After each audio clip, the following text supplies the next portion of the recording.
তোমার মঙ্গলের জন্য। বলছে আমার মঙ্গলের জন্য? বলছে হ্যাঁ, তোমার মঙ্গলের জন্য আমি এটা দান করছি।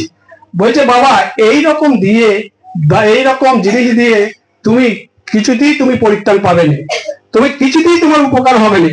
তাহলে বারবার যখন বলছে তুমি কার উদ্দেশ্যে দান করছো? বলছে কেন রে? তোর জন্যে। তোর জন্য করছি কেন? তোর যাতে মঙ্গল হয়। বলছে না, এতে মঙ্গল হয় না। বলছে তাহলে তুমি আমাকে কার উদ্দেশ্যে দান করবে? বলছে কেন, তোকে ঈশ্বরের উদ্দেশ্যে দান করছি। ঈশ্বরের উদ্দেশ্যে? বলছে না বাবা, তুমি ভুল করছো। তখন বাবা বিরক্ত হয়ে বলছে তোকে আমি জমের উদ্দেশ্যে দান করলাম, জমের উদ্দেশ্যে।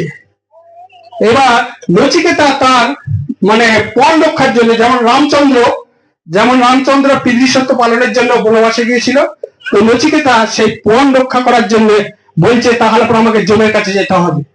এবার জমের কাছে নচিকেতা গেছে। কেমন স্টোরিটা দেখুন। জমের কাছে নচিকেতা গেছে, জম 3 দিন অনুপস্থিত নাই সেখানে। এবার জম যখন 3 দিন অনুপস্থিত, তখন নচিকেতা সেখানে গেছে। তার জমের আবার ওয়াইফ আছে, তার স্ত্রী আছে। জমের ওয়াইফ তাকে ভালো করে পদ্ম অর্ঘ্য দিয়ে যেমন ভাবে বাঙালিদের আপ্যায়ন করা হয় সেরকম ভাবে আপ্যায়ন করেছে। তারপরে জমের কাছে কিন্তু নচিকেতা প্রত্যেকের নাম নোটেড করা রয়েছে। শয়তান তো, নাম নোটেড করা রয়েছে। বলছে নচিকেতা কি জানুন? বলছে নচিকেতা তুমি কি জন্য এখানে এসছো? বলছে আমি প্রথম যে এখানে এসছি, আমার জন্য প্রার্থনা করুন যেন বাবা আমাকে পাঠিয়ে কোনো কষ্ট না পায়। আর সেকেন্ড একটাই আমার যেটা উত্তর,